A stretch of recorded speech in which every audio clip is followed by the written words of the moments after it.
This whole prescribing business, I wasn't really bothered about it at all. I think during the height of the pandemic, because most of the appointments were telephone consultations, I had ample time to organize myself to then get the necessary prescriptions done. Things have changed. Now I'm seeing more patients face to face, and I tell them you have to wait for me to speak to the doctor first and get your prescription. They give me that face of exasperation.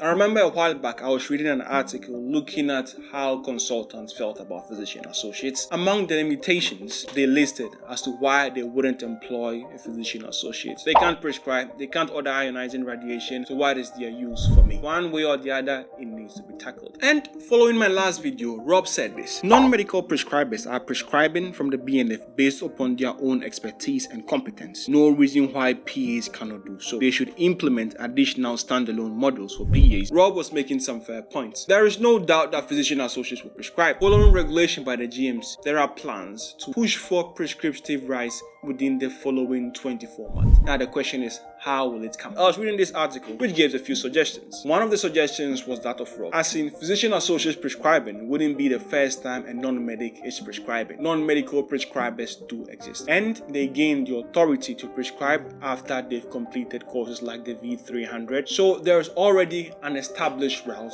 to allow us to prescribe. However, I think the FPA has some reservations about these courses, not the courses per se. As you know, physician associates are not all biomedics. People come from different backgrounds. You might have a pharmacist, a nurse who has decided to become a physician associate. There is the possibility that some of these people through the V300 were already non-medical prescribers. The question then comes, are they allowed in their new role as physician associates to prescribe? The FPA would advise against this. Insofar as they are concerned, physician associates will not have the legal backing to prescribe. So I don't think that will be the route they will push. Alternatively, we can go the route of our OJs.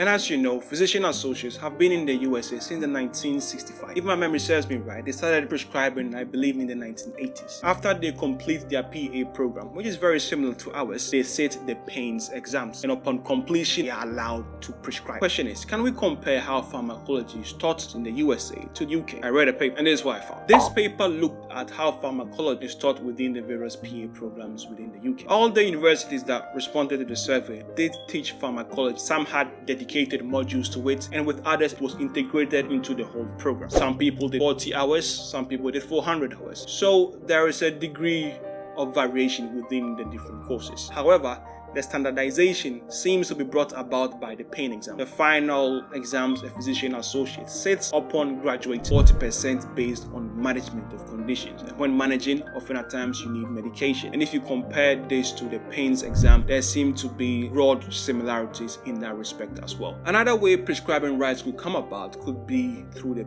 PSA. That's the prescribing safety assessments that doctors do. Maybe not the exact same thing, but very similar. Medical student goes through medical school, and in the final year they say this PSA. Some people don't pass, and if you don't pass, it seems you're obligated to pass this PSA prior to you completing your foundation year. Something like that could be arranged for physician associates. A newly qualified physician associate, after a year of practicing, sits this exam, and then once they pass it, they can have on-the-field supervision for 6 months, a year, and after that they can be left to independently prescribe. So there are multiple ways prescribing rights could come about for physician associates: straight out of the box, like non-medical prescribers, or through the PSA. If you want to see how non-medical prescribing came about within the UK, check this video, or just join the family. It's your boy Yoti, and I'm out. Salute!